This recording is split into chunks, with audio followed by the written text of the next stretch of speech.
Bonjour à tous, camarades et citoyens, camarades et citoyens, camarades et citoyennes. Alors, aujourd'hui, on va parler du féminisme. En fait, plus précisément, on va évoquer la raison pour laquelle le communisme n'est pas féministe. Et la raison pour laquelle le communisme n'est pas féministe. Alors vous allez me dire, qu'est-ce que tu racontes? Regarde le capitaine Thomas Sankara, tu peux pas dire qu'il n'était pas féministe. Il a, bah, il a arrêté les mariages forcés, il a interdit l'excision des femmes, il a arrêté tout un tas de pratiques barbares et réactionnaires à l'encontre des femmes. Donc il était féministe, il était pour les droits des femmes. Ah oui, il était pour la fin des mariages forcés, pour la fin de l'excision, donc il était indéniablement pour les droits des femmes, le capitaine Thomas Sankara. Hein, voilà, qui était quand même un modèle, qui est un modèle communiste pour le Burkina Faso, assez important, si vous voulez. Mais tout est là, mais tout est dans tout est dans la distinction, si vous voulez, en fait. Euh, il était pour le droit des femmes. Et c'est, le problème, c'est que les communistes sont normalement pour le droit des femmes, mais pas féministes, si vous voulez. Nous sommes contre le féminisme, mais pour le droit des femmes. Vous allez me dire que c'est contradictoire. Pas tant que ça. Le communisme est pour l'émancipation des travailleurs. Donc pour les droits des femmes. Parce qu'il y a les travailleurs et les travailleuses. Et dans les travailleurs, il y a non seulement les travailleurs hommes et les travailleurs femmes, les travailleuses, du coup. Donc on est pour l'émancipation de l'ensemble des travailleurs, hommes et femmes comprises. Donc on est pour les droits des femmes, on est pour l'égalité homme-femme. On est pour l'égalité en droit, on est pour l'égalité salariale, etc., etc. Seulement nous ne sommes pas féministes, parce que ce que prône le féminisme, c'est girl power, si vous voulez. C'est la sororité entre femmes. Or, pour nous, communistes, il n'y a pas d'unité des femmes de la bourgeoisie et du prolétariat. Pourquoi je dis ça? Parce que cette idéologie féministe a pour... a- en fait, a un problème parce qu'elle cherche à faire en sorte d'unir des femmes de la bourgeoisie et du prolétariat contre les hommes en général. Ce qui ne fait que profiter à la bourgeoisie. Or, un communiste veut l'union des hommes et des femmes du prolétariat contre les hommes et les femmes de la bourgeoisie. En fait, c'est aussi simple que ça. En fait, on est contre le féminisme parce que c'est un interclassisme, c'est une approche qui consiste à essayer de briser la lutte de classe du côté du prolétariat.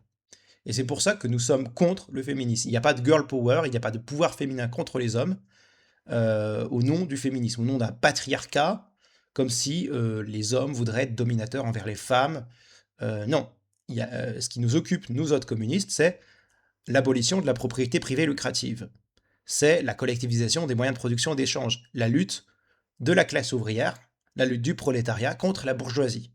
Donc nous sommes pour cette raison contre le féminisme, parce que nous voulons l'unité des hommes et des femmes du prolétariat contre les hommes et les femmes de la bourgeoisie. Le capital, il n'a pas de sexe, si vous voulez. Le capital, il a comme objectif son profit. Et faire du profit sur le dos des travailleurs et des travailleuses, les deux, qu'ils soient hommes ou femmes. Peu importe. Quand on a des woke à la noix qui vous parlent de capitalisme hétéro-patriarcal et qui veulent le combattre avec leur intersectionnalité bizarre, avec des cheveux bleus qui font fuir les trois quarts des ouvriers vers le RN, ils ne défendent pas la cause du prolétariat. Ils défendent la cause de la gauche bourgeoise la plus, la plus stupide en fait. Enfin, je suis désolé. À partir de ce moment-là, quand les trois quarts des ouvriers votent plus pour vous, c'est que vous devez vous remettre en cause. Et ils ne votent plus pour vous parce que ils ne voient pas la défense des ouvriers, ils voient la défense du féminisme. Ils ne voient même plus la défense des femmes, ils voient la défense du féminisme, en tant qu'idéologie bourgeoise. Donc soit les ouvriers et les travailleurs, les prolétaires se réfugient massivement dans l'abstention. Hein, vous savez, il y a eu un débat entre Nathalie Arthaud et Marine Le Pen. Marine Le Pen dit le Rassemblement national, le Front National est le premier parti ouvrier de France. Nathalie Arthaud lui répond non, c'est l'abstention. J'aime bien les formules de ces deux femmes, parce que effectivement, le Rassemblement national, je crois que c'est le Rassemblement national, je ne sais plus quelle époque elle a dit ça, mais le Front National est le premier parti ouvrier de France parce que eh ben, ils ont réussi à racoler un électorat ouvrier que la gauche a plus ou moins négligé. Mais Nathalie Arthaud, elle a aussi raison parce que bah, l'électorat ouvrier s'est réfugié dans l'abstention, mais c'est pas un parti en revanche. Donc ce qui donne raison à Marine Le Pen, même si numériquement, bah, c'est Nathalie Arthaud qui a raison. Fermer la parenthèse, quand vous avez un féminisme bourgeois, très misandre, très revendicatif, très vindicatif vis-à-vis des hommes, que vous avez un mec, un ouvrier, c'est un mec. Vous avez des ouvriers, vous avez aussi des ouvrières, vous avez donc aussi des femmes, mais que vous avez une partie de ce prolétariat masculin qui se fait traiter de tous les noms, enfin ou qui se sent visé par des reproches moraux de la part de ces féministes, vont plutôt, ça va plutôt créer du ressentiment, ça va plutôt créer des choses un peu, ça va pas leur donner envie de voter à gauche. Plus ils auront des féministes agressifs, caricaturales, je vais utiliser le mot qui va me faire valoir un bond qui va me faire détester, mais hystérique, pour le coup. Euh, je sais que le terme peut provoquer un peu des émois, mais dans certains cas, ça peut être vrai. Dans certains cas, c'est beaucoup plus nuancé. Eh bien, moins ils vont voter pour ces gens-là, plus ils vont soutenir des partis de droite, réactionnaires ou libéraux, libéraux, réactionnaires. Enfin, ils vont soutenir des gens qui ressemblent pas à ça. Ils vont pas voter pour cette gauche-là, cette gauche bourgeoise-là, cette gauche bourgeoise type LFI et compagnie. Ils vont pas voter pour ça. Ils vont pas voter pour un parti où il y a des féministes qui seraient limite prêtes à leur dire qu'elles veulent les émasculer en fait. Voilà, c'est donc le féminisme ne permet pas de reconquérir de conquérir ou de reconquérir un électorat populaire. Et sans parler d'électorat, de soutien, d'adhésion, ou encore moins de mouvements révolutionnaires qui exigent qu'on sacrifie sa vie pour. Vous n'allez pas sacrifier votre vie pour un mouvement de gens qui veulent vous couper les coucougnettes. C'est un peu vulgaire dit comme ça, mais bon. Voilà, donc le problème, c'est que ce féminisme-là, il fait du girl power, il y a de la misandrie, ou non, les hommes sont visés, on fait l'unité des femmes contre les hommes. Alors, je fais peut-être une approche un peu caricaturale, parce qu'il y a des féminismes un peu divers. Certains féministes sont plus cool, plus sympa, sur une base plus égalitaire, pas une base de haine des hommes en disant les hommes tous les mêmes, mais sur une base plutôt l'égalité entre les hommes et les femmes. Et là, on ne peut être que d'accord. On ne peut être que d'accord pour les congés maternité, pour l'égalité salariale, pour l'égalité en droit. Mais les suffragettes, c'est un peu passé. Hein. Vous direz, les femmes ont le droit de vote. Il y a un certain nombre de choses qui ont progressé depuis le 19e siècle, heureusement. Ce qui fait que certaines revendications féministes pourraient tourner à vide au bout d'un moment. Ce qui contredirait quand même un peu certains militants et militantes féministes. Voilà. Mais ils n'auront plus de combat. Euh, le problème, c'est que cette unité c'est un moyen de briser l'unité de classe en fait des travailleurs et des travailleuses du coup. Voilà.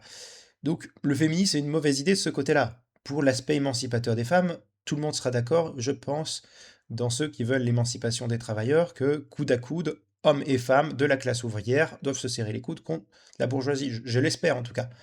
Voilà. Donc ce qui implique une égale dignité. Ce qui implique une égale dignité.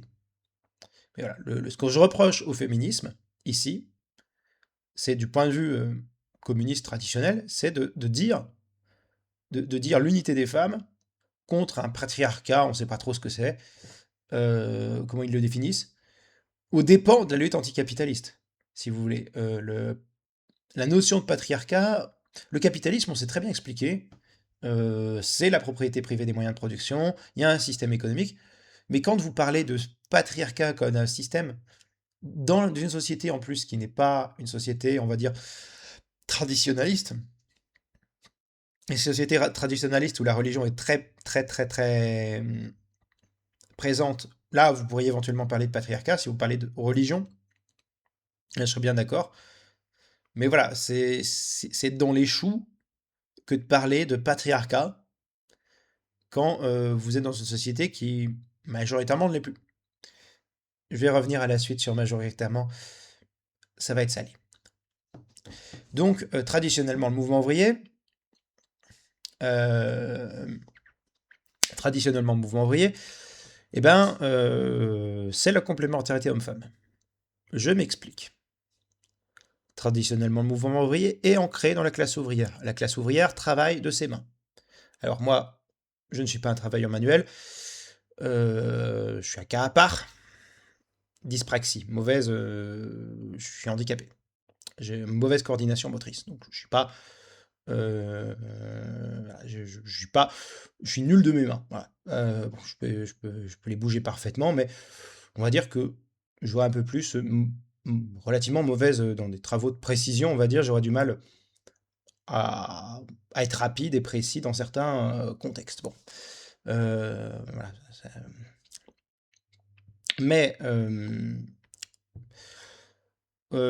si vous voulez, quand il s'agit de fait de porter, de porter, non, je vais pas dire 150 kilos, de porter 50 kilos, une charge lourde, on va dire, une charge plus ou moins lourde, porter 50, un sac de 50 kilos, eh bien, vous n'allez pas demander, du point de vue du travail manuel, au sein de la classe ouvrière, vous n'allez pas demander la même chose à un homme et à une femme. Pourquoi?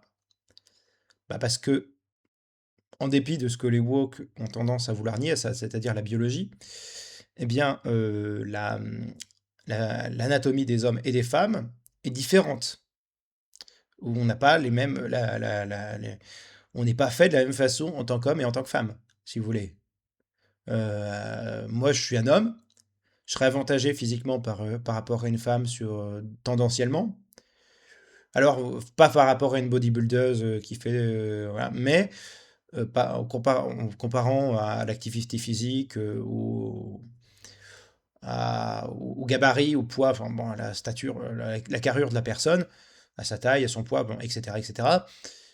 Euh, du point de vue de l'anatomie, on n'est pas fait de la même façon, et donc il y a un déséquilibre de ce point de vue-là. C'est pour ça qu'en URSS, la retraite était fixée à 60 ans pour les hommes et à 55 ans pour les femmes.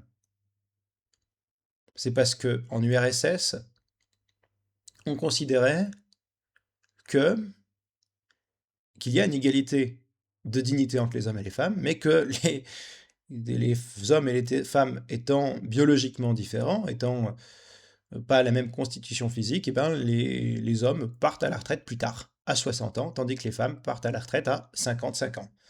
Voilà. Ce qui était, on va dire, j'aime pas cette notion-là de discrimination positive, mais quelque part, certains pourraient dire que c'est une discrimination positive à l'égard des femmes. Quoique, bon, ça n'excuse pas le quota. Bon, ça n'excuse pas le fait qu'on doit être contre les politiques de quotas qui sont complètement idiotes. Et oui, dans une entreprise, vous n'êtes pas censé mettre une femme pour faire jolie. Enfin, si, il y a des femmes qui sont très jolies, bon, les considérations esthétiques mises à part. Mais dans un, dans une entreprise, lorsque vous devez mettre une femme dans des instances dirigeantes, autant que ce soit une femme du fait de sa compétence, de ses qualités individuelles, qu'en raison du fait qu'elle est une femme. Sinon, ça nuit plus à l'image et à la cause des femmes qu'autre chose. C'est-à-dire que si vous mettez une incompétente face à des mecs compétents juste pour remplir les quotas, vous imaginez la réaction légitime que pourraient avoir les gens vis-à-vis de ce que vous avez présenté comme féministe, cause des femmes, etc.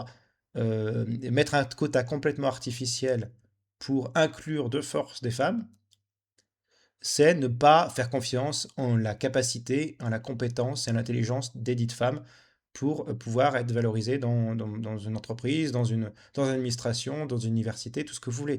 Je parle de l'exemple de l'entreprise, parce que quand on est communiste, on parle du monde du travail, principalement, mais de la société en général aussi. Mais voilà, ça vaut voilà, pour l'ensemble, on évalue les personnes pour leur qualité propre et sans en avoir à foutre de quoi que ce soit, sans en avoir à quoi que ce soit à foutre de savoir si un homme ou une femme pour le nommer en fonction de le ou la nommer en fonction de ses compétences en fait. Voilà. Autant si vous mettez de force un quota féminin avec Roselyne Bachelot, Valérie Pécresse, Marlène Schiappa, Valérie Hayé et Nadine Morano et Ségolène Royal, c'est ce qui se fait en politique, mais pour se foutre de leur gueule, eh bien, vous allez pas, si vous mettez ça dans un comité, on va dire universitaire, académique, scientifique, vous comprenez que si vous faites ça pour valoriser la place de la femme, ça va pas vraiment marcher, en fait. Vous n'allez pas prendre les meilleurs exemples qui soient. Si vous mettez peut-être une femme intelligente, type Annie Lacroix, là, voilà, vous mettez quelqu'un comme Annie Lacroix, vous faites monter le niveau. Voilà, vous mettez une historienne comme Annie Lacroix, une grande historienne comme Annie Lacroix, vous faites monter le niveau, si vous voulez. Mais je me souviens plus, il y avait une actrice qui était pas mal, américaine. Je recherchais ça, qui était à la fois physicienne là. Si vous Eddie Lamar, ouais. J'ai pas besoin de rechercher sur internet. Eddie Lamar, je viens le nom sur le bout de la langue. Vous mettez Eddie Lamar, vous faites augmenter le niveau. Elle était actrice à Hollywood et c'était un super cerveau. Euh, mais voilà, si vous faites des quotas artificiels, vous comprenez que c'est juste complètement ridicule. Ça, voilà, ça, si on parle du féminisme, on va dire, là, on va aussi parler du féminisme, enfin, là, si on parle du féminisme traditionnel sur les 50 kilos dans le dos, mais il y avait quand même une méfiance du mouvement ouvrier vis-à-vis du féminisme, non pas vis-à-vis des droits des femmes. Je rappelle que Engels, dans sa conception de la famille, parce que Hegel, ce n'est pas pour l'abolition de la famille, il est pour l'abolition de la famille patriarcale dirigée par le pater familias, et donc une famille fondée sur le respect entre l'amour entre les deux parties en fait. Voilà, entre entre l'homme et sa compagne, entre l'homme et sa femme, enfin ça peut être compagnon et compagne, enfin voilà, si on va hors du cadre du mariage, mais sur un amour, j'ai dire l'amour libre, mais on pense les trucs de polyamour ou je sais pas quoi, mais un amour voilà, égalitaire, euh, voilà, de respect mutuel, voilà. Pas une domination du père sur la femme, quoi que ce soit de ce genre-là. Mais, mais on n'est pas non plus pour qu'il y ait, si vous voulez, si on est contre une approche patriarcale de la société, on n'est pas pour une approche non plus matriarcale pour, entre guillemets, compenser la vieille approche patriarcale. On est pour un dépassement. Donc on est pour une approche dans laquelle, voilà.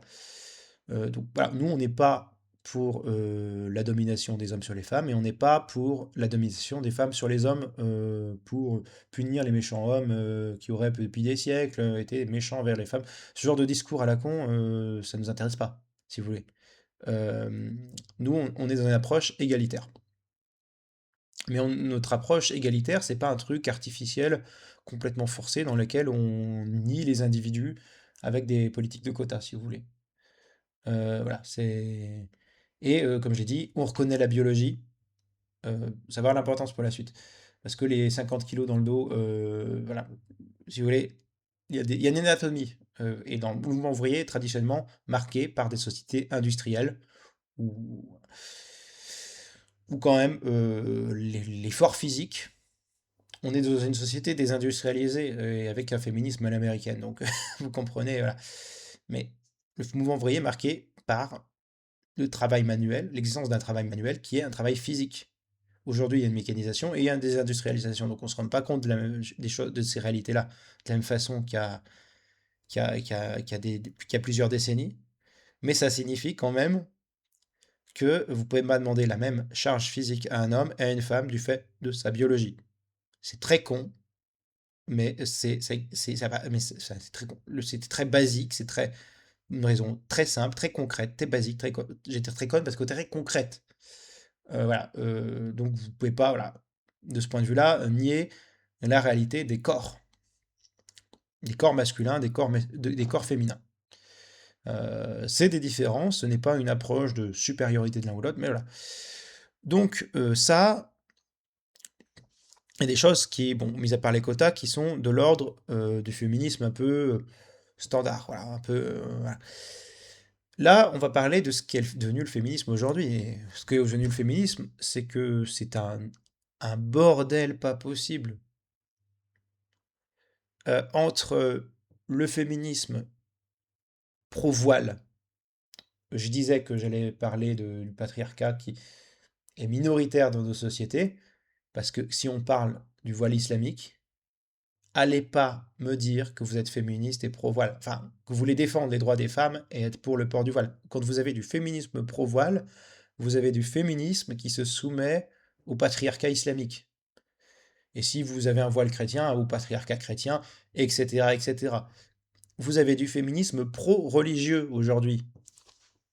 Enfin, il me semblait que les droits des femmes, que, bah, et la religion, ça allait pas trop ensemble, surtout quand on voit le mythe d'Adam et Ève, ce genre de truc, quand on voit ce qu'est la religion concrètement, le judaïsme, le christianisme, l'islam, l'égalité homme-femme, c'est pas ça, hein. Alors vous pouvez me dire, vous pouvez remonter au mythe de Pandore, ouais, mais encore que le truc, c'est que les mythes grecs, ils sont encore sujets à interprétation très, très libre, d'autant que c'est des dieux qui n'ont pas vocation à représenter la morale, les dieux grecs. C'est des dieux qui sont aussi immoraux que les humains, en conflit entre eux et qui n'imposent du coup pas vraiment de loi divine parce que on joue l'un contre l'autre en fait, les dieux grecs. Et ils ont exactement les mêmes travers que les humains, c'est pour ça qu'ils les craignent. Ils les craignent parce qu'ils ont. Les Grecs les craignaient parce qu'ils avaient les mêmes travers que les humains. Enfin, mais bon, il y avait une tradition un peu misogyne avec le mythe de Pandore. Voilà. Elle garde quand même l'espoir dans la boîte, Pandore. Bon, la première femme. Bon, mais voilà, la religion, c'est judaïsme, christianisme, islam. C'est parce que cette greluche d'Ève, elle a croqué, elle a croqué la pomme. À la base, c'est la traduction chrétienne de latine de la pomme en termes de fruits défendus. Enfin, à la base, c'est pas forcément une pomme. C'est traduction latine sur enfin, je crois Malou, un truc sur le prix du mal, enfin, ce genre de truc, connaissance du bien et du mal. Bon. Sur le, donc c'est à cause de cette greluche d'Ève qu'il y a eu tous les malheurs de l'humanité selon la Bible. Bible qui est commune aux juifs, aux chrétiens et aux musulmans. Donc, vous allez pas me dire que. Et vous allez pas me dire qu'à 40 degrés, vous êtes très libre quand vous forcez d'avoir un voile de couleur noire, donc qui absorbe pas mal la chaleur, couleur chaude, du coup, qui, à 40 degrés, qui vous couvre le corps, vous transpirez sûrement comme un baudet. Vous allez avoir très chaud avec un voile qui couvre le corps en entier. Vous allez pas me dire que c'est émancipateur pour les femmes, vous allez pas me dire que ah, on le porte librement, c'est une connerie. La pression sociale, ça existe. Mais alors, du coup, on a un féminisme qui est pro-voile islamique. Super, bien sûr. On a un afroféminisme qui, du coup, au-delà du fait qu'il est contre que le féminisme peut être. Ils ont de faire un féminisme pour les femmes noires, ou africaines, ou. je sais pas quoi. Du coup, on a un féminisme sur des bases ethniques, raciales, enfin, du coup, les femmes blanches et les femmes noires, faut pas qu'elles s'unissent. Je comprends pas votre truc. C'est un féminisme dans lequel vous excluez des femmes parce qu'elles sont pas noires, du coup, qu'elles sont blanches. Un féminisme de safe space pour les femmes noires. Bon, j'aurais du mal à comprendre ce genre de concept. Un féminisme raciste, en fait. Enfin, un féminisme dans lequel vous allez cloisonner les femmes blanches, les femmes noires. Ok, vous voulez faire un féminisme excluant des femmes sur la base de leur couleur de peau. Bon, voilà, dans un sens comme dans un autre, ça me paraît complètement con. Ça me paraît autant débile de faire un féminisme réservé aux blanches que de faire un féminisme réservé aux noirs ou un féminisme réservé aux asiatiques. Je comprends pas le concept en fait. Un féminisme sur la base d'une approche ethnique. Bon, ça me paraît. Je me demande si ces féministes-là peuvent faire des leçons au féminisme anti-immigration, féministe Némésis ou je sais pas quoi. Enfin, je me demande en fait. Vous avez aussi le transféminisme, c'est le féminisme pour ce qu'ils appellent les femmes trans, qui consiste à dire qu'un homme qui s'est fait couper ses organes génitaux mâles, ou qui s'est mis une perruque et qui dit je suis une femme, est une femme. Du coup, vous êtes, sachant que les femmes ont des problèmes spécifiques d'hygiène intime, par exemple, avec leurs règles, qu'il y a les questions, bon, à moins qu'on parle de femmes qui seraient stériles, bah, de la grossesse, de la fécondité, de problèmes spécifiques aux femmes du point de vue de leur biologie, de leur corps. Là, on a la traduction d'homme dans la problématique féminisme. Du coup, ça demande pas grand, ça donne n'importe quoi. Du coup, le transféministe, c'est-à-dire que vous déclarez comme femme des gens parce qu'ils se sentent femmes. Du coup, je suis une femme, voilà, du coup, j'ai juste à le déclarer et je suis une femme. Voilà, du coup, je peux dire, ah, j'enlève ma casquette, je suis une femme. Je remets ma casquette, je suis un homme. Ça paraît, bah, franchement, d'un point de vue matérialiste, voilà, c'est ridicule. C'est ridicule. D'un point de vue matérialiste, voilà, vous pouvez pas déclarer que la biologie n'existe pas mais mon ressenti fait que, du coup, quel rapport avec des problématiques liées à, à l'hygiène féminine, par exemple, à la contraception féminine, sachant que ce qu'on appelle une femme trans ne peut pas tomber enceinte, enceinte du coup, puisque c'est un mec. Euh, voilà, sans compter le problème des prisons, qui a fait gueuler des féministes. Quand vous avez des mecs qui sont des violeurs, qui se disent je suis une femme et qui sont transférés dans des prisons pour femmes, et que ce sont des violeurs, et que vous avez des féministes qui, pour inclusion envers les trans, veulent faire inclure ces gens-là dans des prisons pour femmes, il se passe des choses. Bon, ils ont peut-être pas, en plus, ils ont même pas retiré le costume 3 pièces. Bon, bon après, c'est une opération de mutilation génitale, mais dans ce cas-là, c'est contre-productif si vous, enfin, comment dire, si vous pouvez pas dénoncer des hommes comme des violeurs et au nom de l'inclusion avec les trans, laisser des hommes qui se considèrent comme des femmes en disant je suis trans, je suis une femme trans, je suis une femme comme ça, rentrer en tôle avec plein de femmes et venir les agresser. Il y a un problème avec ça. Alors, il y a un problème aussi avec les femmes qui pensent que tous les hommes sont des violeurs. Ça, c'est aussi un autre problème. C'est un problème parce que c'est une généralisation abusive, ce qui s'appelle. Et dans l'occurrence, c'est du sexisme. Dire un mec qui dit que toutes les femmes sont qui compare toutes les femmes à des prostituées pour dire les choses de façon en évitant d'être vulgaire, ça a ça a autant de valeur que des femmes qui disent que tous les hommes sont des agresseurs. Ça n'a aucun sens. C'est nier l'individu. C'est nier l'individu. Du coup, voilà. Donc, vous avez ça. Vous avez un truc qui se mord la queue. Vous avez l'inclusion j'aime pas ce mot, l'intégration, enfin voilà, l'entrée d'éléments ethniques avec l'afroféminisme. Vous avez le féminisme anti-homme. Je crois que vous avez même le féminisme lesbien, c'est assez rigolo. Euh, vous avez un féminisme.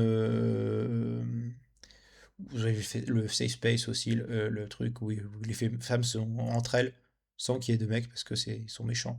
Euh, Vous avez le féminisme pro-voile, l'afroféminisme qui accepte le patriarcat religieux alors qu'il est censé être contre le patriarcat et que l'essentiel du patriarcat, de ce qui pourrait être considéré comme patriarcal, c'est religieux. Hein. Si on parle de structure qui domine les femmes, la religion, c'en est une. Donc voilà, vous ne pouvez pas dire à la fois que les religions sont patriarcales et accepter une oppression patriarcale religieuse qui est le voile islamique parce qu'il faut faire un féminisme pro-islam. Ça n'a aucun sens. Vous avez l'afroféministe qui du coup veut exclure des femmes parce qu'elles sont pas black et que du coup c'est un féminisme basé sur l'origine ethnique. Du coup on vit plus, c'est plus le vivre ensemble, c'est plus le, on sépare les gens sur la base de leur couleur de peau. Il n'y a pas de problème, hein. Bon, c'est pas très universaliste tout ça. Et le transféministe qui considère que la femme n'est pas une catégorie biologique, mais une identité subjective, bizarre, bon, enfin. Et donc du coup, et qui peut poser des problèmes quand il s'agit des prisons pour femmes. Voilà. Sans compter, enfin, vous avez le féminisme lesbien qui veut faire du enfin, féministe séparatiste lesbien. Euh, c'est un peu le royaume des Amazones, un peu, c'est-à-dire que c'est des femmes qui veulent vivre qu'entre elles. Alors, je ne parle pas de femmes qui veulent vivre qu'entre elles, qui veulent vivre chez elles dans une maison avec leur compagne, si elles sont lesbiennes, mais un projet politique consistant à vouloir une nation, un pays, une société où il n'y a que les femmes entre elles, où on sépare les hommes des femmes, et où les femmes vivent séparément des hommes. Donc, un projet politique d'une société où les femmes sont séparées des hommes et non que de relations lesbiennes, donc de relations entre femmes. Voilà, c'est un truc bizarre hein, encore, parce que du point de vue de la viabilité démographique, ça pose quelques petits problèmes. Alors même si on ferait des trucs avec un système d'assimilation ou trucs artificiels, j'imagine que sur le long terme, ça pourrait poser des problèmes de renouvellement de la ressource. Il y aurait quand même la semence se gâterait, se renouvellerait difficilement. Enfin, voilà, soit parce que congelé, bon voilà, soit parce que trop longtemps on ne sait pas trop ce qui peut arriver, soit parce qu'il y aurait plus de stock. Ah, si c'est vraiment en mode Amazon, ça risque pas de durer très longtemps. Hein. Voilà. Et s'ils font des trucs, des opérations très spécifiques avec la technologie, ouais, ouais, je me demande non plus s'il n'y a pas des risques bizarres. Bon. Euh, mais vous avez toutes sortes de trucs comme ça, c'est assez marrant. Euh, mais tout ça réuni, bon, les safe space aussi, c'est les trucs où il veut faire des espaces privés safe, c'est-à-dire des espaces fermés. C'est marrant parce que tout ce qui va avec le gauchisme, c'est l'ouverture des frontières, mais la création de safe space. C'est un état d'esprit qui est pas forcément la chose la plus rassurante du monde, en fait. C'est-à-dire que si vous voulez ouvrir les frontières de votre pays à plein pot, donc on ne sait pas qui y rentre, ça peut être du très bon comme du très mauvais, mais en même temps vivre entre vous dans des petites pièces fermées avec des gens, les gens qui partagent sur la base de votre identité, de votre communauté, tout ce genre de trucs, sans être capable de vous ouvrir aux autres hors de votre petite communauté, enfin, où on vit en étant replié sur vous-même dans des safe spaces, c'est qu'il y a un problème avec votre modèle de société. Voilà, faut quand même dire les choses. Donc dans tout ça, tout ce féminisme-là, ce féminisme de l'idéologie du genre, ce féminisme bizarre qui est pro-religion, tout ça, c'est des conneries bourgeoises. Ces gens-là se disent progressistes, moi je les vois plutôt comme des réactionnaires, au fond, si vous voulez. Désolé, je me suis mal rasé.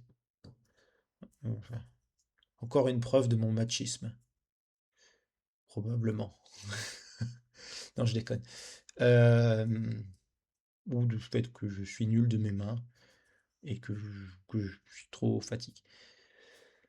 Euh, mais voilà, le truc, c'est que vous avez ce genre de féminisme-là qui n'a pas l'air d'être très carré. Et vous croyez que les ouvriers, les ouvrières, ils vont pouvoir être organisés avec des gens qui prônent ces idées-là? Avec des gens qui sont pas eux-mêmes carrés? Non? La lutte des classes, ça exige la discipline, de la logique, de la de l'organisation, du coup de la centralisation, évidemment, lapsus, parce que toute organisation qui se respecte a un minimum de centralisation, voire un maximum possible, suivant de quoi on parle. Mais voilà, le féminisme, ce qu'on appelle féminisme, ben c'est n'importe quoi en fait. Euh, pour autant, nous ne rejetons pas l'approche progressiste des choses qui consiste à dire qu'il y a une égalité en droit, qu'il y a une égalité salariale. Alors une égalité salariale, ça ne veut pas dire tout le monde le même salaire bêtement, mais une égalité à chacun selon son travail. Bon, après, à chacun selon son travail, en fait, avec chacun, on est payé à la hauteur de son travail, des efforts qu'on investit dans son travail. Hein. C'est la méritocratie socialiste, c'est-à-dire que on est. Voilà. Oui, parce que le méritocratie, c'est pas libéral. Hein. La méritocratie, c'est socialiste. C'est-à-dire que la méritocratie, c'est te paie en fonction de ton travail. On te rémunère en fonction de ton travail. Dans un système capitaliste, vous avez des gens qui sont des rentiers, des actionnaires, des exploiteurs, des spéculateurs. Ces gens-là n'ont aucun mérite, il faut le dire. Dans un système socialiste, on rémunère l'ingénieur, on rémunère l'ouvrier. Il y a des écarts des salaires qui ne doivent pas être trop grands, mais il y a des écarts de salaire en fonction de tous les efforts fournis par le travailleur, efforts manuels, efforts intellectuels. Et donc, on prend en compte les postes d'ingénieur, on prend en compte les postes scientifiques, on prend en compte le travail manuel et le travail intellectuel. On, voilà. On essaie de rémunérer en fonction du mérite, mais du vrai mérite, fondé sur le travail et pas sur l'exploitation d'autrui. Ah, voilà. Donc, de ce point de vue-là, on considère qu'il y a une égalité qui dépend du travail fourni par l'individu, homme ou femme. On ne fait pas la discrimination homme-femme dans le cadre du socialisme. On considère que les travailleurs et les travailleuses sont unis dans l'objectif de lutte des classes contre le capitalisme. Et dans la société socialiste, société communiste, on consacre cette égalité entre hommes et femmes. Il faut bien le comprendre. Alors, quand on parle de droits des femmes, on parle aussi de la contraception et de l'avortement. Vous l'avez compris, moi je suis pour le droit à l'avortement.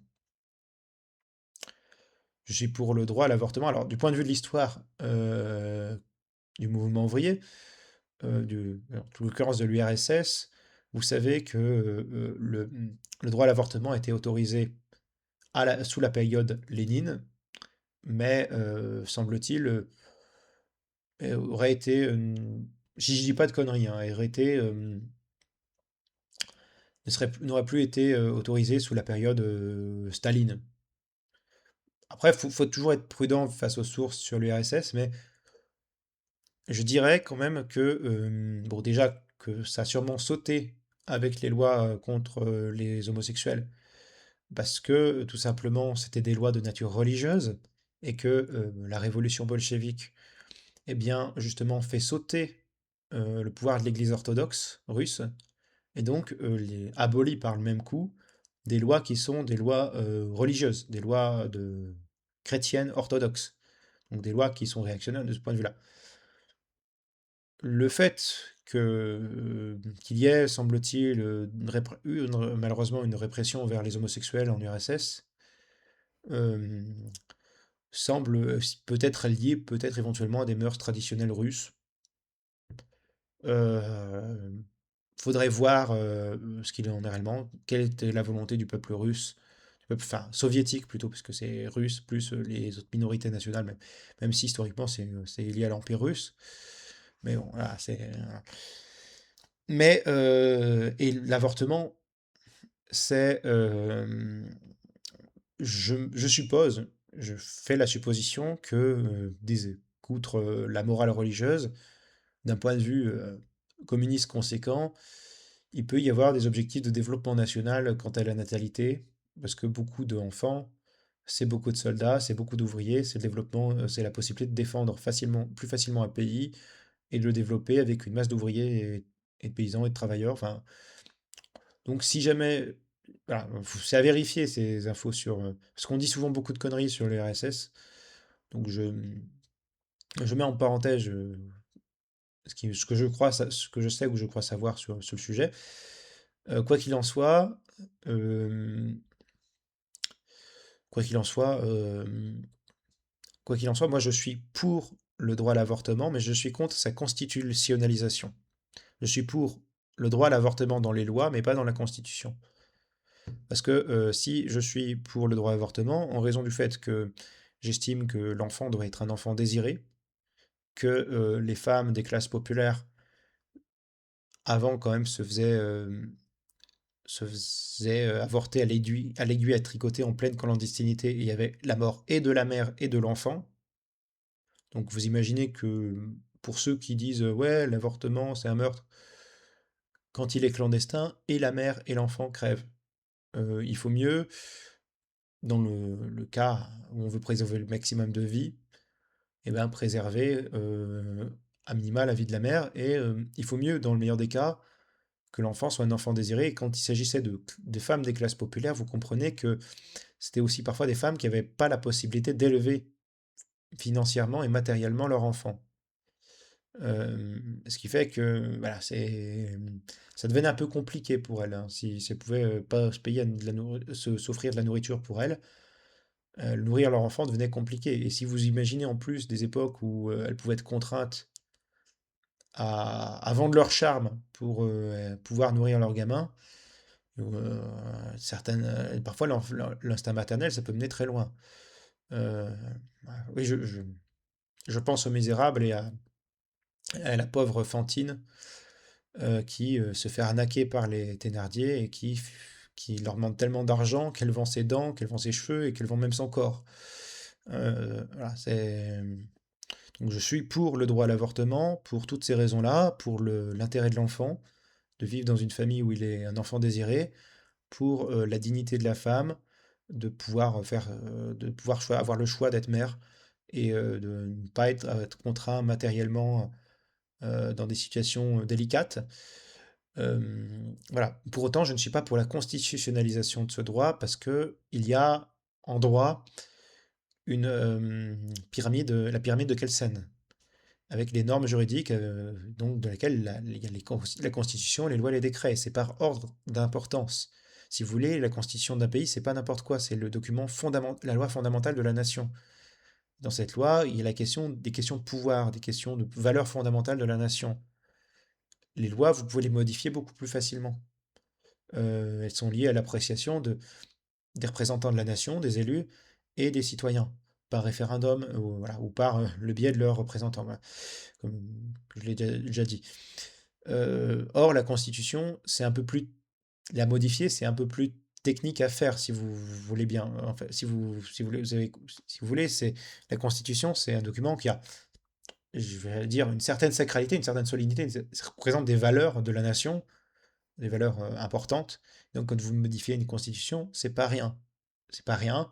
C'est des valeurs fondamentales. Il faut y mettre ce qui est important, ce qui est le plus important. Donc, l'organisation des pouvoirs, la séparation de l'Église et de l'État, les valeurs sociales, même les valeurs socialistes, si vous voulez, euh, l'organisation du pouvoir, de l'économie, la question de la religion, c'est-à-dire la question de la laïcité, de la séparation du religieux et du politique, etc., etc. Donc, il faut mettre les choses qui priment des choses sur lesquelles on est fondamentalement tous d'accord.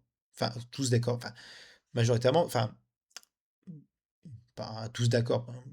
On aura toujours des points de désaccord les uns avec les autres, mais fondamentalement, c'est une base commune pour la société, je veux dire.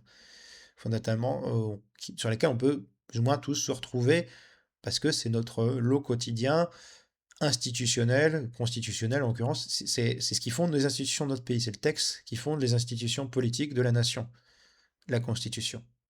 Et donc, c'est pas rien par rapport à une simple loi. Une loi qui passe au Parlement, c'est un texte beaucoup plus ordinaire que une constitution qui a une dimension plus importante juridiquement. Voilà. Donc moi, étant démocrate, je ne me verrais pas imposer, figé dans le marbre, le droit à l'avortement. Je le défendrai si vous voulez, je le défendrai dans la mesure du possible, je le défends dans mes idées, je le défends dans mes opinions, je défends sur mais je ne veux pas le constitutionnaliser, je veux quand même le laisser à l'appréciation de la population. Et si la population veut euh, retourner sur ce droit-là, quel droit en tant que démocrate j'aurais de dire à la population de la fermer? Voilà. La Constitution, ça doit permettre les bases politiques solides pour une société, pour un pays, pour une nation. Ça doit, ça doit voilà, représenter ça. Les questions de société, les questions de mœurs, les questions de vie privée, voilà, de vie familiale, de vie privée, de, tout ce que de questions sociétales, sont à trancher par le peuple, par la nation, par les citoyens. Et leurs représentants, mais c'est un porte-voix des citoyens. Vous aurez compris, voilà. Pas par la Constitution. Voilà, je précise. Donc voilà, c'est pour ça que nous, communistes, on n'est pas féministes. Pour tout ça. Nous sommes pour le peuple. Nous ne sommes pas pour les femmes, pour les hommes. Nous sommes pour le peuple, hommes et femmes. Et bien sûr, on aura des points d'accord avec les féministes sur les droits des femmes. On aura peut-être des points d'accord avec les masculinistes sur les excès du féminisme actuel. Mais pour autant, on considère quand on est communiste que le masculiniste un peu concon, type on va faire payer des stages pour t'apprendre à avoir des couilles, euh, pour nous, euh, pour nous, le féminisme, pour nous, ce masculinisme qui vend des stages de virilité, il est quand même lié à un féminisme déconstructeur dans lequel des jeunes hommes ou des hommes peuvent être un peu déstabilisés face à un néo-féminisme un peu agressif. Et pour nous, ces deux dynamiques, elles se nourrissent l'une l'autre et nous les rejetons toutes les deux. Nous rejetons le féminisme et l'idéologie du genre comme des idéologies bourgeoises et le masculinisme comme une idéologie bourgeoise aussi réactionnaire que le féminisme et le déconstructivisme. Et que la religion également qui, elle, pour le coup, est patriarcale, mais apparemment peu combattue par le féministe tel qu'il est représenté actuellement. Alors, on pourrait dire qu'on est pour un féministe de classe, si ça veut dire quelque chose, mais on a quand même des individus qui nous parlent qu'il y a une classe des hommes, une classe des femmes, ce qui est complètement stupide. Pour nous, une classe, c'est une position des rapports de production, euh, un féminisme universaliste, mais est-ce qu'on veut être inclusif envers les bourgeois, inclusif envers les bourgeois? Non, les bourgeois sont nos adversaires de classe. On a une lutte du prolétariat contre la bourgeoisie, donc on ne va pas accepter des femmes de la bourgeoisie dans le combat communiste. Enfin, dans le combat communiste de classe contre la bourgeoisie. Enfin, alors on va accepter individuellement des bourgeois qui seraient ralliés contre la bourgeoisie, si vous voulez, mais nous, on considère qu'il y a un rapport de classe, un rapport quand même de tension entre la classe ouvrière, le prolétariat et la bourgeoisie. Évidemment, ça doit mener à une société sans classe et donc à la fin de ces antagonismes de classe. Mais on a comment dire, Madame Weller der Leyen est l'ouvrière de la vie quotidienne, l'ouvrière d'une usine de textile ou d'une usine de je sais pas quoi, de tout ce que vous voulez, d'aluminium, de je sais pas quoi, enfin de ce que vous voulez, eh ben, elle n'aura jamais rien à voir avec Ursula von der Leyen ou avec Marlène Schiappa ou avec Christine Boutin. Pourtant, une ouvrière est une femme et Christine Boutin également. Et Marlène Schiappa et Roselyne Bachelot hein, et compagnie. Si vous voulez, c'est ça le truc. Donc nous, on considère qu'on n'a pas à inclure, j'aime pas ce mot, hein, il est plein d'hypocrisie et de bêtises. Euh, ça mène à des trucs où il faut tolérer tout et n'importe quoi sous prétexte d'inclusion. Diversité, inclusion, le wokisme, c'est devenu tellement débile que... donc, le féminisme universaliste, on est pour et contre, parce qu'on est pour ne pas faire de l'identitarisme neuneux, mais on est contre l'acceptation de la bourgeoisie. Vous aurez compris, le féminisme transsexuel, on est contre, on est pour une approche biologique du sexe, du genre. C'est-à-dire qu'on considère que ce qui fait d'une femme une femme, c'est que une femme, est une femelle humaine, et qu'un homme est un mâle humain. C'est que la biologie existait. Nous, communistes, on est matérialistes. On considère que la réalité matérielle préexiste aux idées. Et donc que l'idée de je suis ceci, je suis cela dans votre petite tête ne remplacera pas la réalité de votre corps. Le fait de vous sentir femme, de vous sentir homme, alors que vous êtes l'exact inverse, le fait que vous soyez un homme qui se sent femme ou une femme qui se sent homme, votre réalité biologique, vos chromosomes, vous aurez beau vous mutiler autant que vous voulez, vous travestir autant que vous voulez, eh bien, vos chromosomes resteront et vous serez jamais du sexe, voilà, voilà. La réalité biologique, vous ne pouvez pas la modifier d'un point de vue de votre esprit. C'est pas matérialiste. Et nous, communistes, on est matérialistes. Donc, on est pour une approche biologique du sexe, matérialiste.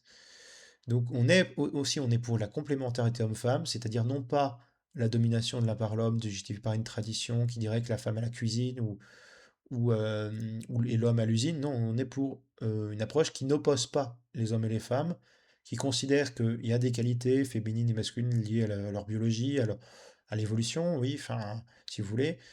L'instinct maternel, ça existe. On peut dire qu'il y a un instinct paternel aussi, les besoins de l'espèce, si vous voulez, mais qu'il y a des comportements induits quand même par les hormones, par tout ce genre de choses, et qu'on ne peut pas le nier par idéologie. On ne peut pas nier cette réalité-là par idéologie. Donc on est matérialiste, donc on est une approche complémentaire homme-femme. Alors évidemment, ça ne nous justifie pas les comportements homophobes. Voilà, quand il y a des couples femme-femme et homme-homme, bah, ils ont tout à fait le droit de vivre leur vie, on s'en fout. Ça n'a rien à voir. C'est que pour nous, on n'a pas à opposer les hommes et les femmes entre eux. C'est juste ça. Euh, et, et voilà, ça ne déséquilibrera pas pourtant les couples homme, femme-femme, de deux hommes ou deux femmes. Voilà. Mais dans les qualités biologiques d'un homme et d'une femme, c'est que bon, vous avez certains comportements qu'on retrouve tendanciellement liés aux hormones, à ce genre de choses, à la biologie de l'évolution. Voilà.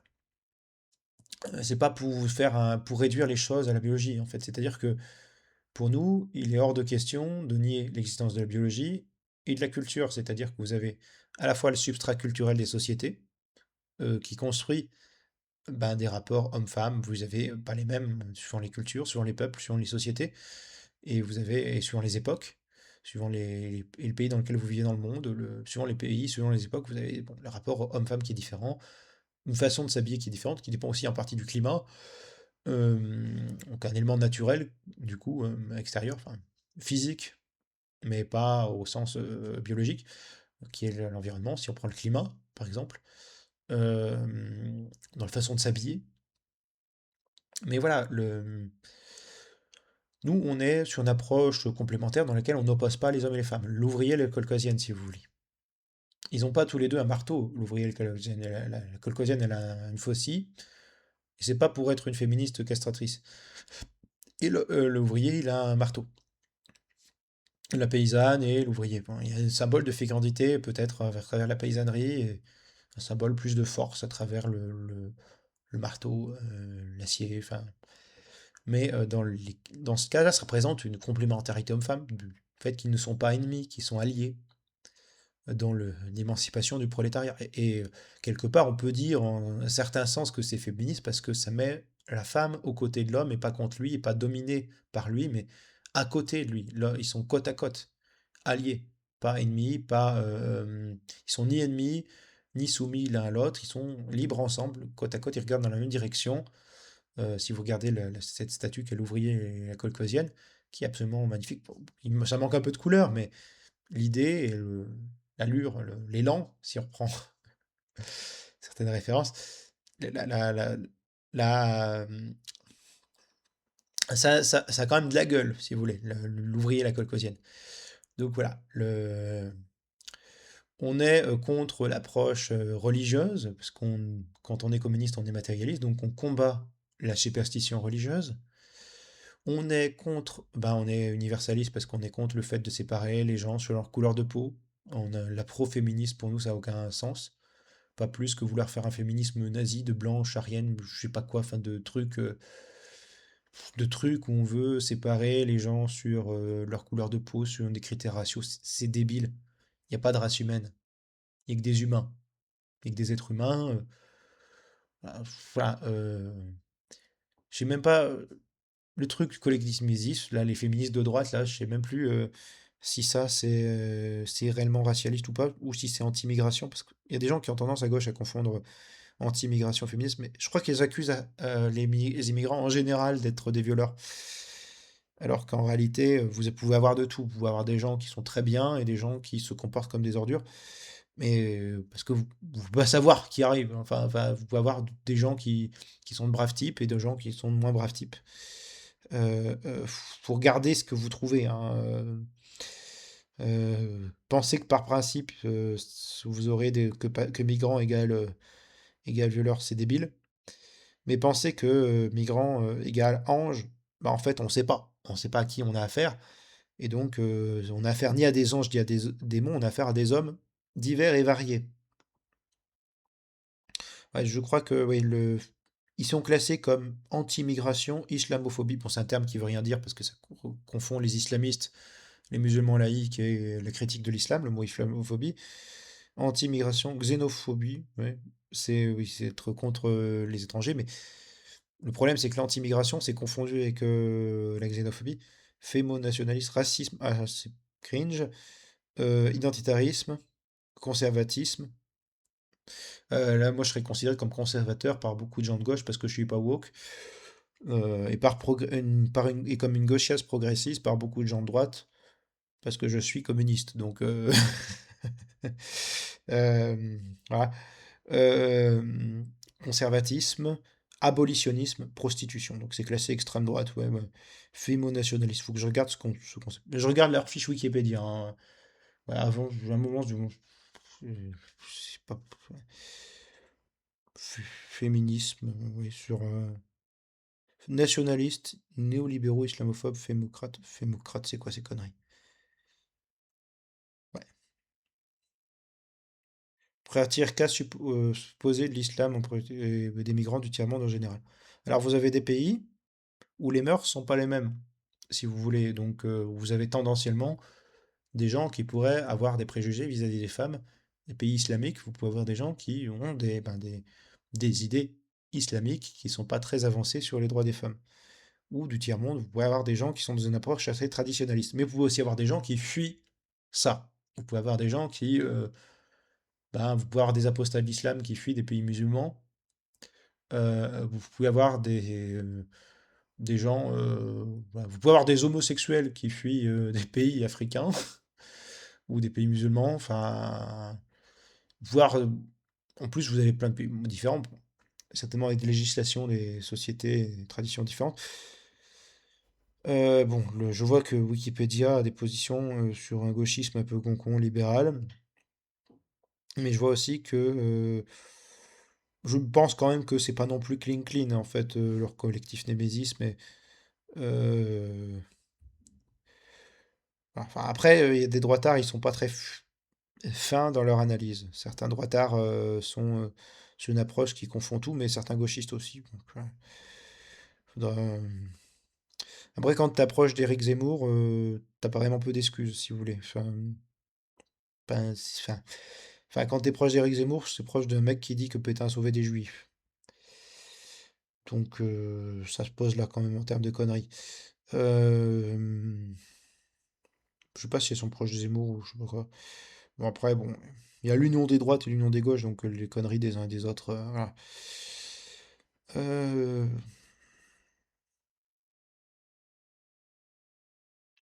ouais, bon, ils ont l'air d'associer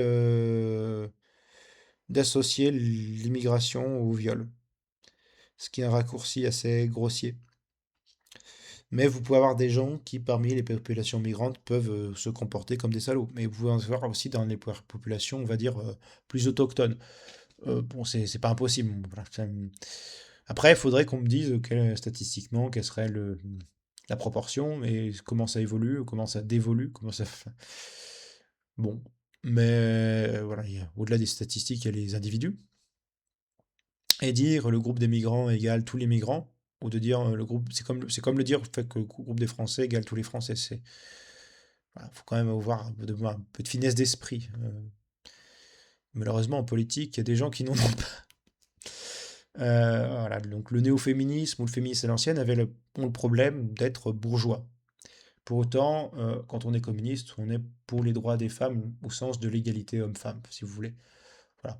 Donc, si vous voulez, d'une certaine façon, féministe dans un sens rouge, mais c'est un sens qui tape très fort sur le féminisme bourgeois, identitaire, idéaliste, des woke, des gauchistes, et des droitards et des libéraux. Enfin, nous, on a une position indépendante de LFIFI et du RN, des macronistes, si vous voulez. Nous, on n'a pas la même position sur ces questions-là.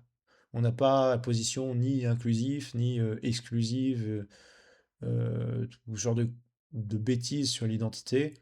Nous, ce qui nous intéresse, c'est la classe avant tout. Quand on est communiste, ce qui nous intéresse, c'est la lutte des classes, pas la lutte des sexes, pas le fait de peindre une vulve géant sur un mur en disant qu'on est révolutionnaire. Parce que là, on passe juste pour des abrutis. Euh, oui, ceux qui font ça, ceux qui mettent la symbole Vénus avec un point levé, ils font passer les mouvements ouvriers pour des crétins quand ils associent ça au mouvement ouvrier, en fait. Je suis désolé, c'est pas la lutte des femmes contre supposément celle des femmes contre les hommes, mais la lutte des ouvriers contre des travailleurs, ou je mets ouvriers au sens de classe ouvrière, donc j'y inclus, pas ce mot inclure, mais j'y mets les ouvriers d'usine à l'ancienne, ouvriers du bâtiment, avec les paysans, des employés, certains employés du tertiaire qui puissent faire pression, on va dire, parce qu'il faut comme lutte des classes, les fonctionnaires, les enseignants, les soignants, les travailleurs en fait. Et j'y mets les travailleurs, les exploités. Alors les salariés, les petits fonctionnaires, voilà, j'y mets le monde du travail, la classe ouvrière. Operare en latin, travail. Hein, œuvre, travail. Ah, l'œuvre, c'est le travail. Ce qui est une version un peu plus positive que le mot travail, qui lui-même vient de trépalium, trois pieux, parce que trois pieux, si vous voulez, c'est trois pieux, c'est trois pieux, c'est un instrument de torture. C'est un instrument de torture, du coup, ça renvoie au fait que le travail est douloureux, le mot latin trépalium. Alors que œuvre, opéra, ça donnait opéra, c'est marrant, l'œuvre musicale, ça donnait œuvre littéraire, on pense. Bah, ça veut dire ça a le sens du mot travail en fait en latin, opéra. L'ouvrage, c'est le travail. Je me mets à l'ouvrage, je me mets au travail.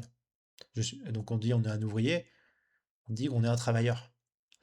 Ça peut être le travail manuel, le travail intellectuel. Bon, alors moi je serais plus doué pour un travail intellectuel qu'un travail manuel du fait de mon handicap,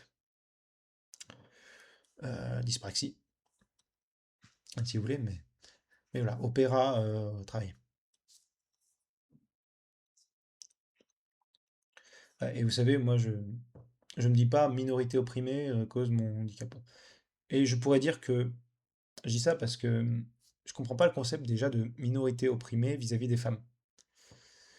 Il semble que pour la moitié de l'humanité, alors statistiquement, il faudrait qu'on vérifie, mais pour une population qui n'est pas forcément toujours minoritaire en général, qui est plutôt, on va dire, moite-moite homme-femme, il faudrait qu'on fasse les statistiques du nombre d'hommes et de femmes en France, mais pour une population qui n'est pas nécessairement une minorité, eh bien, parce que quand même, c'est pas le nombre de femmes, il n'est pas minoritaire en grande proportion par rapport aux hommes. Donc, je vois pas pourquoi on les fout dans les minorités alors que c'est la moitié de l'humanité en fait. Voilà. Enfin, c'est tout simplement. Quand on est un dixième, un centième d'une société ou de l'humanité ou enfin, on peut être qualifié de minorité. Enfin, mais quand on est la moitié de l'humanité, près de la moitié de l'humanité, la moitié de l'humanité ou près de l'humanité, voire plus de la moitié de l'humanité, suivant les cas, on peut difficilement être qualifié de minorité. Donc, dans le combat un peu woke des progrès pour les minorités, je me demande où les femmes se situent. Alors, à moins que ce soit les micro-minorités au sein des femmes. Donc, femmes noires, parce que ça fait un croisement entre toi, tu es une femme, donc noire. Donc, ça se rétrécit un peu le spectre de ce qui est femme et qui est noir, du coup, parce qu'il faut être et femme et noire. Et puis, femme noire homosexuelle, puis femme noire homosexuelle trans. Du coup, ben, un homme hétéro qui se couple, qui se les coupe pour coucher avec des femmes bio. Donc, ouais. Euh, puis on rajoute obèse à 50 de 500 grammes, enfin obèse d'une centaine de kilos, enfin de 150 kilos, puis on rajoute vegan, puis on rajoute. Non, mais au bout d'un moment, voilà, vous n'allez pas vous en sortir. Enfin, ah oui, il y a aussi le body positive au niveau des femmes, du féminisme en fait. C'est-à-dire, alors au niveau du masculin aussi, le body positive, c'est le truc où on dit acceptez dans vous, dans votre corps, si vous êtes gros. Ok, si c'est bien pour pas stigmatiser les personnes sont en surpoids, je comprends le sentiment, mais en fait, comment dire, quand vous avez des graves problèmes de santé et que vous pouvez rien dire vis-à-vis de la situation d'une personne, vous risquez de l'encourager dans ses excès et de nuire à sa santé. Donc, vous avez un ami qui est gros, vous pouvez rien lui dire parce que sinon, ça serait grossophobe. Voilà. Dans le domaine du féminisme, ça consiste à dire qu'une femme en surpoids, euh, les hommes sont méchants s'ils sont pas intéressés par une femme qui serait trop en surpoids pour eux. Enfin, ce genre de truc. Enfin, alors, dire ouais, mais vous regardez votre regard machiste. Ben, en fait, le fait d'avoir des critères, hein, c'est un peu subjectif à chacun et voilà, enfin, vous n'êtes pas obligé des gens qui n'aiment pas les surpoids à aimer voilà, le surpoids. Il faut que l'attirance aille dans les deux pour une relation qui marche. Donc vous n'allez pas forcer des mecs à aimer les femmes trop grosses et vice-versa. Enfin, aimer des femmes, aimer des hommes qui leur plaisent pas. Enfin, c'est. Ou des femmes s'ils sont lesbiennes, enfin bref. Mais voilà, le truc c'est que ça devient ridicule en fait. Par ailleurs, en plus, vous avez, comme on va dire entre guillemets tous les goûts sont de la nature, il y a des hommes qui, de toute façon, vous n'avez même pas besoin de leur faire la publicité pour qu'ils aiment les femmes grosses, parce que vous avez des gens qui sont attirés par des femmes en surpoids avec des rondeurs. Donc, je vois pas trop quoi dire qu'il y a des normes dominantes esthétiques, je veux bien, mais en fait, étant donné que chacun a la plus ou moins les siennes de normes esthétiques, le combat pour le body positif dans le féminisme, bon, sur le combat pour accepter les rondeurs, en fait, il sert un peu à rien de base, parce que vous avez des hommes qui aiment les femmes grosses. Puis, historiquement, ça a été le cas, suivant dans des sociétés où la bouffe était relativement rare. Des femmes avec un peu de rondeur, un peu de corpulence, étaient vues comme des femmes plutôt aisées, plutôt en bonne santé, et étaient des partenaires recherchés par rapport à nos sociétés où la minceur est synonyme de santé. Voilà. Suivant les sociétés, vous savez, les critères de beauté sont voilà, un peu différents. Voilà. Je crois qu'on a tout dit là, camarades et citoyens, camarades et citoyennes. Sur ce, prenez soin de vous. Raison, égalité, nous vaincrons. Pour la victoire du prolétariat. Raison, égalité, solidarité, nous vaincrons. Pour la victoire du prolétariat, prenez soin de vous. Ciao.